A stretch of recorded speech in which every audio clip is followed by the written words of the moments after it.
التکویر نام پہلی ہی آیت کے لفظ کورت سے ماخوذ ہے۔ کورت تکویر سے صیغہ ماضی مجہول ہے جس کے معنی ہیں لپیٹی گئی۔ اس نام سے مراد یہ ہے کہ وہ صورت جس میں لپیٹنے کا ذکر آیا ہے۔ زمانہ نزول مضمون اور انداز بیان سے صاف محسوس ہوتا ہے کہ یہ مکہ معظمہ کے ابتدائی دور کی نازل شدہ صورتوں میں سے ہے۔ موضوع اور مضمون اس کے دو موضوع ہیں، ایک آخرت، دوسرے رسالت۔ پہلی 6 آیتوں میں قیامت کے پہلے مرحلے کا ذکر کیا گیا ہے، جب سورج بے نور ہو جائے گا، ستارے بکھر جائیں گے، پہاڑ زمین سے اکھڑ کر اڑنے لگیں گے، لوگوں کو اپنی عزیز ترین چیزوں تک کا ہوش نہ رہے گا، جنگلوں کے جانور بدحواس ہو کر اکٹھے ہو جائیں گے اور سمندر بھڑک اٹھیں گے۔ پھر 7 آیتوں میں دوسرے مرحلے کا ذکر ہے، جب روحیں اثر نو جسموں کے ساتھ جوڑ دی جائیں گی، نامہ اعمال کھولے جائیں گے، جرائم کی باز پرس ہوگی، آسمان کے سارے پردے ہٹ جائیں گے اور دوزخ جنت سب چیزیں نگاہوں کے سامنے عیاں ہو جائیں گی۔ آخرت کا یہ سارا نقشہ کھینچنے کے بعد یہ کہہ کر انسان کو سوچنے کے لیے چھوڑ دیا گیا ہے کہ اس وقت ہر شخص کو خود ہی معلوم ہو جائے گا کہ وہ کیا لے کر آیا ہے۔ اس کے بعد رسالت کا مضمون لیا گیا ہے۔ اس میں اہل مکہ سے کہا گیا ہے کہ محمد صلی اللہ علیہ وسلم جو کچھ تمہارے سامنے پیش کر رہے ہیں وہ کسی دیوانے کی بڑھ نہیں ہے، نہ کسی شیطان کا ڈالا ہوا وسوسہ ہے، بلکہ خدا کے بھیجے ہوئے ایک بزرگ، عالی مقام اور امانت دار پیغامبر کا بیان ہے، جسے محمد صلی اللہ علیہ وسلم نے کھلے آسمان کے افق پر دن کی روشنی میں اپنی آنکھوں سے دیکھا ہے۔ اس تعلیم سے منہ موڑ کر آخر تم کدھر چلے جا رہے ہو؟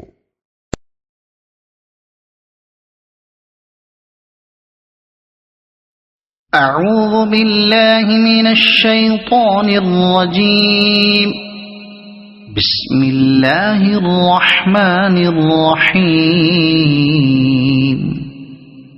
اذا الشمس كورت وَإِذَا النُّجُومُ انكَدَرَتْ وَإِذَا الْجِبَالُ سُيِّرَتْ وَإِذَا الْعِشَارُ عُطِّلَتْ وَإِذَا الْوُحُوشُ حُشِرَتْ وَإِذَا الْبِحَارُ سُجِّرَتْ وَإِذَا النُّفُوسُ زُوِّجَتْ وَإِذَا الْمَوْءُودَةُ سُئِلَتْ بِأَيِّ ذَنبٍ قُتِلَتْ۔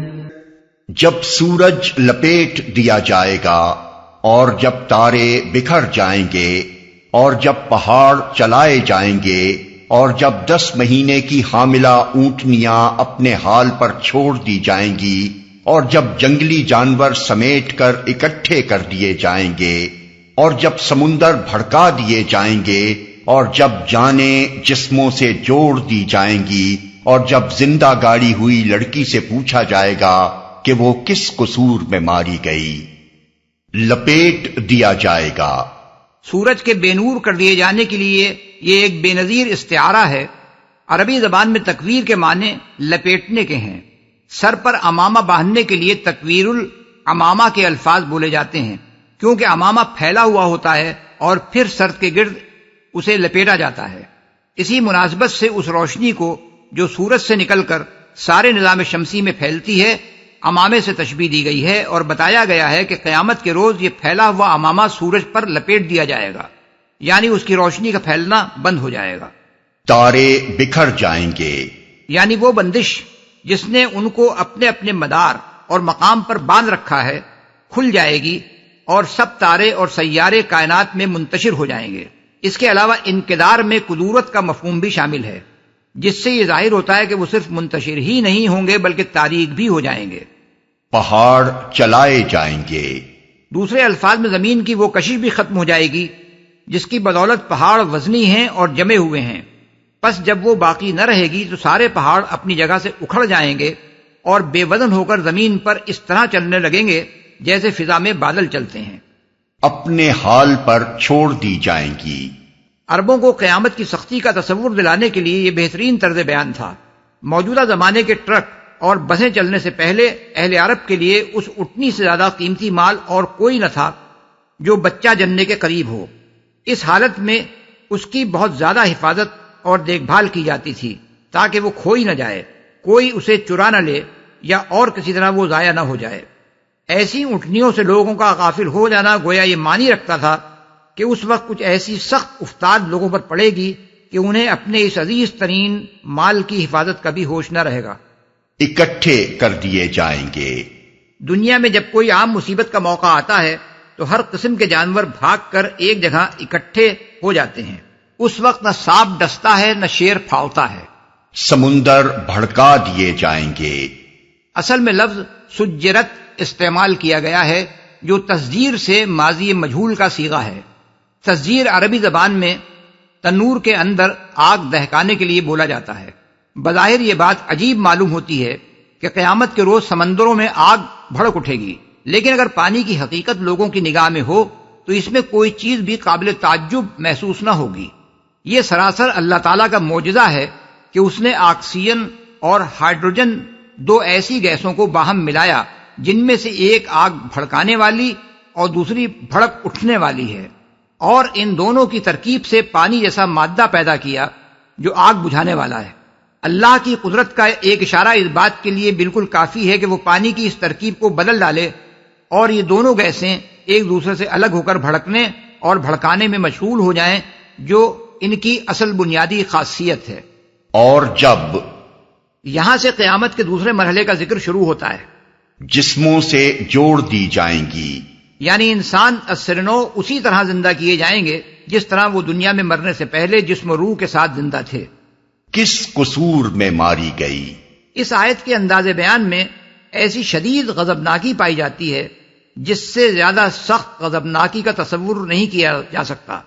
بیٹی کو زندہ گاڑنے والے ماں باپ اللہ تعالیٰ کی نگاہ میں ایسے قابل نفرت ہوں گے کہ ان کو مخاطب کر کے یہ نہ پوچھا جائے گا کہ تم نے اس معصوم کو کیوں قتل کیا، بلکہ ان سے نگاہ پھیر کر معصوم بچی سے پوچھا جائے گا کہ تو بیچاری آخر کس قصور میں ماری گئی، اور وہ اپنی داستان سنائے گی کہ ظالم ماں باپ نے اس کے ساتھ کیا ظلم کیا اور کس طرح اسے زندہ دفن کر دیا۔ اس کے علاوہ اس مختصر سی آیت میں دو بہت بڑے مضمون سمیٹ دیے گئے ہیں جو الفاظ میں بیان کیے بغیر خود بخود اس کے فحوا سے ظاہر ہوتے ہیں۔ ایک یہ کہ اس میں اہل عرب کو یہ احساس دلایا گیا ہے کہ جاہلیت نے ان کو اخلاقی پستی کی کس انتہا پر پہنچا دیا ہے کہ وہ اپنی ہی اولاد کو اپنے ہاتھوں زندہ درگور کرتے ہیں، پھر بھی انہیں اصرار ہے کہ اپنی اسی جاہلیت پر قائم رہیں گے اور اس اصلاح کو قبول نہ کریں گے جو محمد رسول اللہ صلی اللہ علیہ وسلم ان کے بگڑے ہوئے معاشرے میں کرنا چاہتے ہیں۔ دوسرے یہ کہ اس میں آخرت کے ضروری ہونے کی ایک صریح دلیل پیش کی گئی ہے۔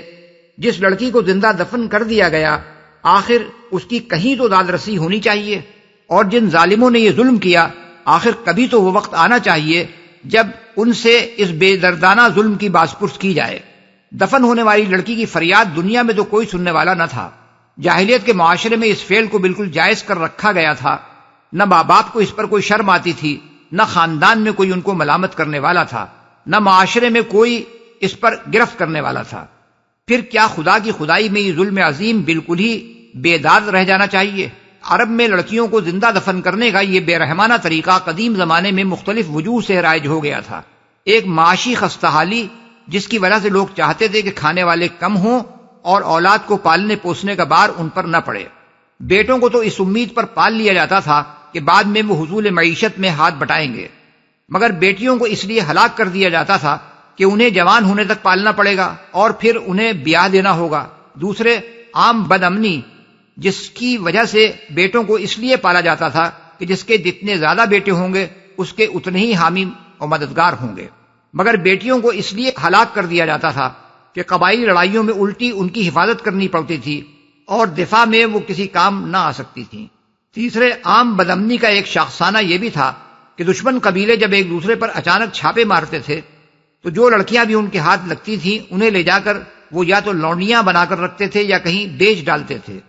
ان وجوہ سے عرب میں یہ طریقہ چل پڑا تھا کہ کبھی تو زچگی کے وقت ہی عورت کے آگے ایک گڑھا کھود رکھا جاتا تھا تاکہ اگر لڑکی پیدا ہو تو اسی وقت اسے گڑھے میں پھینک کر مٹی ڈال دی جائے، اور کبھی اگر ماں اس پر راضی نہ ہوتی یا اس کے خاندان والے اس میں مانے ہوتے تو باپ با دل ناخواستہ اسے کچھ مدت تک پالتا اور پھر کسی وقت صحرا میں لے جا کر زندہ دفن کر دیتا۔ اس معاملے میں جو شقاوت برتی جاتی تھی اس کا قصہ ایک شخص نے خود نبی صلی اللہ علیہ وسلم سے ایک مرتبہ بیان کیا۔ سنن دارمی کے پہلے ہی باب میں یہ حدیث منقول ہے کہ ایک شخص نے حضور صلی اللہ علیہ وسلم سے اپنے عہد جاہلیت کا یہ واقعہ بیان کیا کہ میری ایک بیٹی تھی جو مجھ سے بہت مانوس تھی۔ جب میں اس کو پکارتا تو دوڑی دوڑی میرے پاس آتی تھی۔ ایک روز میں نے اس کو بلایا اور اپنے ساتھ لے کر چل پڑا۔ راستے میں ایک کنواں آیا، میں نے اس کا ہاتھ پکڑ کر اسے کنویں میں دھکا دے دیا۔ آخری آواز جو اس کی میرے کانوں میں آئی وہ تھی ہائے ابا، ہائے ابا۔ یہ سن کر رسول اللہ صلی اللہ علیہ وسلم رو دیے اور آپ کے آنسو بہنے لگے۔ حاضرین میں سے ایک نے کہا، اے شخص، تو نے حضور صلی اللہ علیہ وسلم کو غمگین کر دیا۔ حضور صلی اللہ علیہ وسلم نے فرمایا، اسے مت روکو، جس چیز کا اسے سخت احساس ہے اس کے بارے میں اسے سوال کرنے دو۔ پھر آپ نے اس سے فرمایا کہ اپنا قصہ پھر بیان کر۔ اس نے دوبارہ اسے بیان کیا اور آپ سن کر اس قدر روئے کہ آپ کی داڑھی آنسوؤں سے تر ہو گئی۔ اس کے بعد آپ نے فرمایا کہ جاہلیت میں جو کچھ ہو گیا اللہ نے اسے معاف کر دیا، اب نئے سرے سے اپنی زندگی کا آغاز کر۔ یہ خیال کرنا صحیح نہیں ہے کہ اہل عرب اس انتہائی غیر انسانی فعل کی قباحت کا سرے سے کوئی احساس ہی نہ رکھتے تھے۔ ظاہر بات ہے کہ کوئی معاشرہ خواہ کتنا ہی بگڑ چکا ہو، وہ ایسے ظالمانہ افعال کی برائی کے احساس سے بالکل خالی نہیں ہو سکتا۔ اسی وجہ سے قرآن پاک میں اس فعل کی قباحت پر کوئی لمبی چوڑی تقریر نہیں کی گئی ہے، بلکہ رونگٹے کھڑے کر دینے والے الفاظ میں صرف اتنی بات کہہ کر چھوڑ دیا گیا ہے کہ ایک وقت آئے گا جب زندہ گاڑی ہوئی لڑکی سے پوچھا جائے گا کہ تو کس قصور میں ماری گئی۔ عرب کی تاریخ سے بھی معلوم ہوتا ہے کہ بہت سے لوگوں کو زمانہ جاہلیت میں اس رسم کی قباحت کا احساس تھا۔ طبرانی کی روایت ہے کہ فرزدق شاعر کے دادا صعصع بن ناجیۃ المجاشعی نے رسول اللہ صلی اللہ علیہ وسلم سے عرض کیا کہ یا رسول اللہ، میں نے جاہلیت کے زمانے میں کچھ اچھے اعمال بھی کیے ہیں، جن میں سے ایک یہ ہے کہ میں نے 360 لڑکیوں کو زندہ دفن ہونے سے بچایا اور ہر ایک کی جان بچانے کے لیے 2 اونٹ فدیے میں دیے، کیا مجھے اس پر اجر ملے گا؟ حضور صلی اللہ علیہ وسلم نے فرمایا، ہاں تیرے لیے اجر ہے، اور وہ یہ ہے کہ اللہ نے تجھے اسلام کی نعمت عطا فرمائی۔ در حقیقت یہ اسلام کی برکتوں میں سے ایک بڑی برکت ہے کہ اس نے نہ صرف یہ کہ عرب سے اس انتہائی سنگ دلانہ رسم کا خاتمہ کیا، بلکہ اس تخیل کو مٹایا کہ بیٹی کی پیدائش کوئی حادثہ اور مصیبت ہے جسے بادل ناخواستہ برداشت کیا جائے۔ اس کے برعکس اسلام نے یہ تعلیم دی کہ بیٹیوں کو پرورش کرنا، انہیں عمدہ تعلیم و تربیت دینا اور انہیں اس قابل بنانا کہ وہ ایک اچھی گھر والی بن سکیں بہت بڑا نیکی کا کام ہے۔ رسول اللہ صلی اللہ علیہ وسلم نے اس معاملے میں لڑکیوں کے متعلق لوگوں کے عام تصور کو جس طرح بدلا ہے، اس کا اندازہ آپ کے ان بہت سے ارشادات سے ہو سکتا ہے جو احادیث میں منقول ہیں۔ مثال کے طور پر ذیل میں ہم آپ کے چند ارشادات نقل کرتے ہیں۔ من ابتلی من هذه البنات بشیء فاحسن الیہن کن لہ سترا من النار، صحیح بخاری و مسلم۔ یعنی جو شخص ان لڑکیوں کی پیدائش سے آزمائش میں ڈالا جائے اور پھر وہ ان سے نیک سلوک کرے تو یہ اس کے لیے جہنم کی آگ سے بچاؤ کا ذریعہ بنے گی۔ دوسری حدیث، من آل جاریتین حتی تبلغا جاء یوم القیامت انا وہکذا وضم اصابعہ، یعنی جس نے 2 لڑکیوں کو پرورش کیا یہاں تک کہ وہ بالغ ہو گئیں تو قیامت کے روز میرے ساتھ وہ اس طرح آئے گا، یہ فرما کر حضور نے اپنی انگلیوں کو جوڑ کر بتایا، رواہ مسلم۔ تیسری حدیث، من آل 3 بنات او مثلہن من الاخوات فأدبہن ورحمہن حتی یغنیہن اللہ او جب اللہ لہ الجنۃ، فقال رجل یا رسول اللہ او اثنتین، قال او اثنتین حتی لو قالوا او واحدۃ لقال واحدہ۔ حوالہ شرح السنہ، یعنی جس شخص نے 3 بیٹیوں یا بہنوں کو پرورش کیا، ان کو اچھا ادب سکھایا اور ان سے شفقت کا برتاؤ کیا یہاں تک کہ وہ اس کی مدد کی محتاج نہ رہیں تو اللہ اس کے لیے جنت واجب کر دے گا۔ ایک شخص نے عرض کیا، یا رسول اللہ، اور 2؟ حضور صلی اللہ علیہ وسلم نے فرمایا، اور 2 بھی۔ حدیث کے راوی ابن عباس رضی اللہ عنہ کہتے ہیں کہ اگر لوگ اس وقت ایک کے متعلق پوچھتے تو حضور صلی اللہ علیہ وسلم اس کے بارے میں بھی یہی فرماتے۔ چوتھی حدیث، من کانت لہو انسا فلم یعدھا ولم یہنھا ولم یؤثر ولدہ علیہا ادخلہ اللہ الجنہ، ابو داؤد۔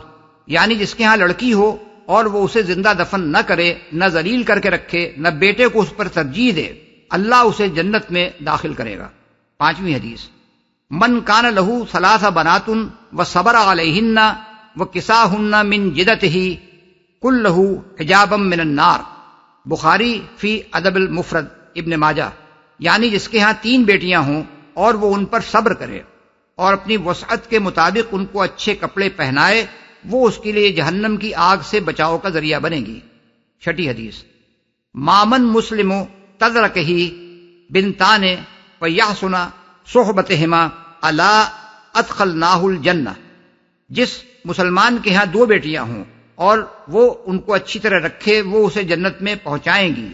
ساتویں حدیث، ان النبی صلی اللہ علیہ وسلم قال لسراقۃ بن جوشم الا ادلک علی اعظم الصدقۃ او من اعظم الصدقۃ قال بلا یا رسول اللہ، قال ابنتک المردودۃ الیک لیس لها کاسب غیرک، ابن ماجہ، بخاری فی الادب المفرد۔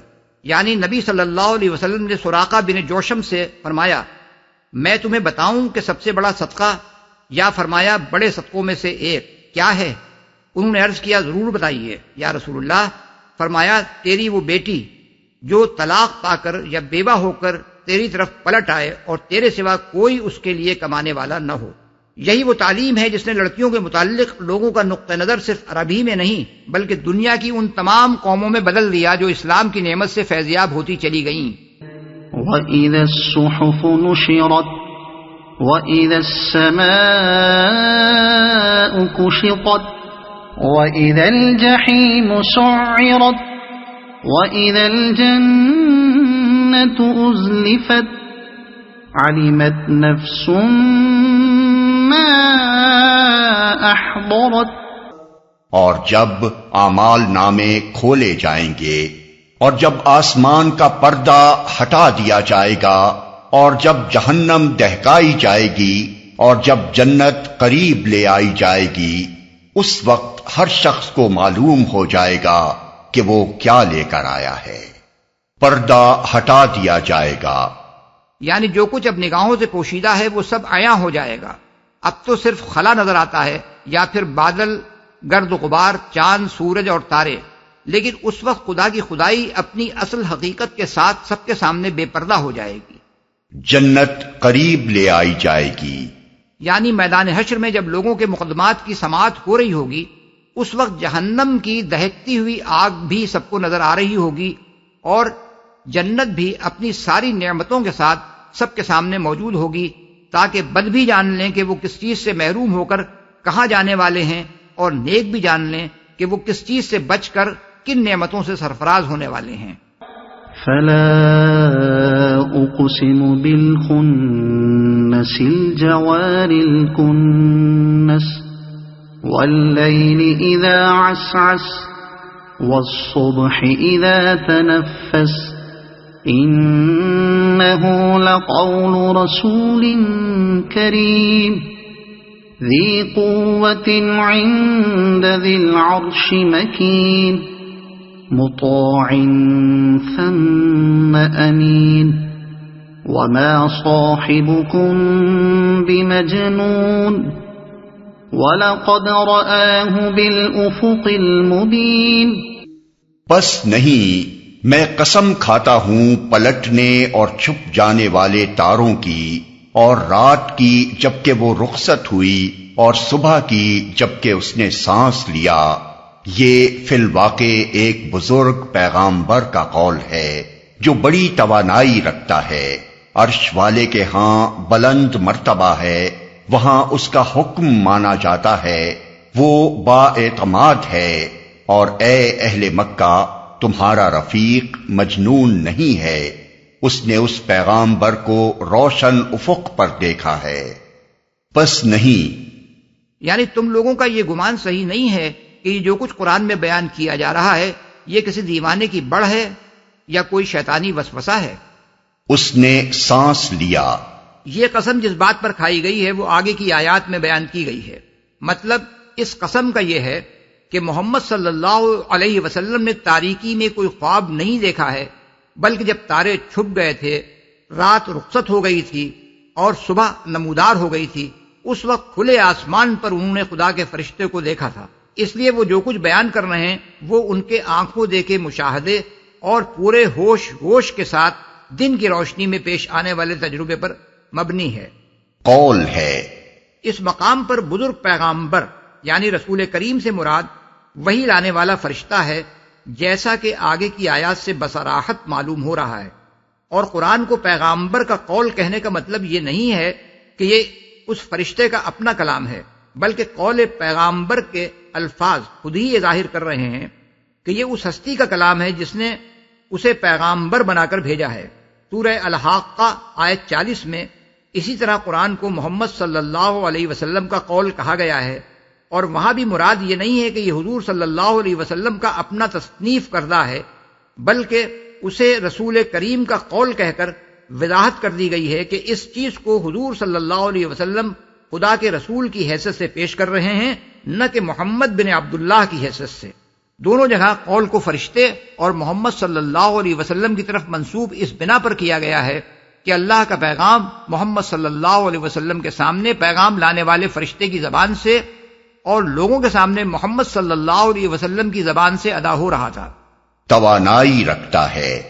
سورہ نجم آیات 4 اور 5 میں اسی مضمون کو یوں ادا کیا گیا ہے کہ ان ہوا الا وحی یوحا علمہ شدید القوا، یہ تو ایک وحی ہے جو اس پر نازل کی جاتی ہے، اس کو زبردست قوتوں والے نے تعلیم دی ہے۔ یہ بات در حقیقت متشابہات میں سے ہے کہ جبرائیل علیہ السلام کی ان زبردست قوتوں اور ان کی اس عظیم توانائی سے کیا مراد ہے۔ بہرحال اس سے اتنی بات ضرور معلوم ہوتی ہے کہ فرشتوں میں بھی وہ اپنی غیر معمولی طاقتوں کے اعتبار سے ممتاز ہیں۔ صحیح مسلم کتاب الایمان میں حضرت عائشہ رضی اللہ عنہا رسول اللہ صلی اللہ علیہ وسلم کا یہ قول نقل کرتی ہیں کہ میں نے 2 مرتبہ جبرائیل کو ان کی اصلی صورت میں دیکھا ہے۔ ان کی عظیم ہستی زمین و آسمان کے درمیان ساری فضا پر چھائی ہوئی تھی۔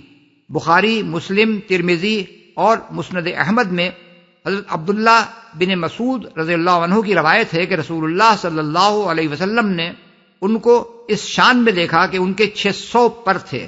اس سے کچھ ان کی زبردست طاقت کا اندازہ کیا جا سکتا ہے۔ حکم مانا جاتا ہے، یعنی وہ فرشتوں کا افسر ہے، تمام فرشتے اس کے حکم کے تحت کام کرتے ہیں۔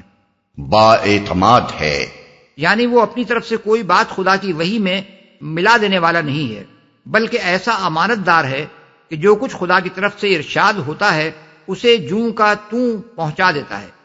تمہارا رفیق، رفیق سے مراد رسول اللہ صلی اللہ علیہ وسلم ہیں، اور آپ کو اہل مکہ کا رفیق کہہ کر دراصل انہیں اس بات کا احساس دلایا گیا ہے کہ آپ صلی اللہ علیہ وسلم ان کے لیے کوئی اجنبی شخص نہیں ہیں، بلکہ انہی کے ہم قوم اور ہم قبیلہ ہیں۔ انہی کے درمیان آپ کی ساری زندگی بسر ہوئی ہے، اور ان کے شہر کا بچہ بچہ جانتا ہے کہ آپ کس قدر دانا اور ہوشمند انسان ہیں۔ ایسے شخص کو جانتے بوجھتے مجنون کہتے ہوئے انہیں کچھ تو شرمانی چاہیے۔ روشن افق پر دیکھا ہے۔ سورہ نجم آیات 7 تا 9 میں رسول اللہ صلی اللہ علیہ وسلم کے اس مشاہدے کو زیادہ تفصیل کے ساتھ بیان کیا گیا ہے۔ وما هو على الغیب بضنین، اور وہ غیب کے اس علم کو لوگوں تک پہنچانے کے معاملے میں بخیل نہیں ہے۔ یعنی رسول اللہ صلی اللہ علیہ وسلم تم سے کوئی بات چھپا کر نہیں رکھتے۔ غیب کے جو حقائق بھی اللہ تعالیٰ کی طرف سے ان پر کھولے گئے ہیں، خواہ وہ اللہ کی ذات و صفات کے بارے میں ہوں، یا فرشتوں کے بارے میں، یا زندگی بعد موت اور قیامت اور آخرت اور جنت اور دوزخ کے بارے میں، سب کچھ تمہارے سامنے بے کم و کاست بیان کر دیتے ہیں۔ وما هو بقول شیطان الرجیم فأین تذهبون، اور یہ کسی شیطان مردود کا قول نہیں ہے، پھر تم لوگ کدھر چلے جا رہے ہو؟ قول نہیں ہے، یعنی تمہارا یہ خیال غلط ہے کہ کوئی شیطان آ کر محمد صلی اللہ علیہ وسلم کے کان میں یہ باتیں پھونک دیتا ہے۔ شیطان کا آخر یہ کام کب ہو سکتا ہے کہ وہ انسان کو شرک اور بت پرستی اور دہریت و الحاد سے ہٹا کر خدا پرستی اور توحید کی تعلیم دے، انسان کو شتر بے مہار بن کر رہنے کے بجائے خدا کے حضور ذمہ داری اور جواب دہی کا احساس دلائے، جاہلانہ رسموں اور ظلم اور بد اخلاقی اور بد کرداری سے منع کر کے پاکیزہ زندگی، عدل اور تقوی اور اخلاق فاضلہ کی طرف رہنمائی کرے۔ إن هو إلا ذكر للعالمين لمن شاء منكم أن يستقيم وما تشاءون إلا أن يشاء الله رب العالمين۔ یہ تو سارے جہان والوں کے لیے ایک نصیحت ہے، تم میں سے ہر اس شخص کے لیے جو راہ راست پر چلنا چاہتا ہو، اور تمہارے چاہنے سے کچھ نہیں ہوتا جب تک اللہ رب العالمین نہ چاہے۔ راہ راست پر چلنا چاہتا ہو، بالفاظ دیگر یہ کلام نصیحت ہے تو ساری نوع انسانی کے لیے، مگر اس سے فائدہ وہی شخص اٹھا سکتا ہے جو خود راست روی اختیار کرنا چاہتا ہو۔ انسان کا طالب حق اور راستی پسند ہونا اس سے فائدہ اٹھانے کے لیے شرط اول ہے۔ اللہ رب العالمین نہ چاہے۔ یہ مضمون اس سے پہلے سورہ مدثر آیت 56 اور سورہ دہر آیت 30 میں گزر چکا ہے۔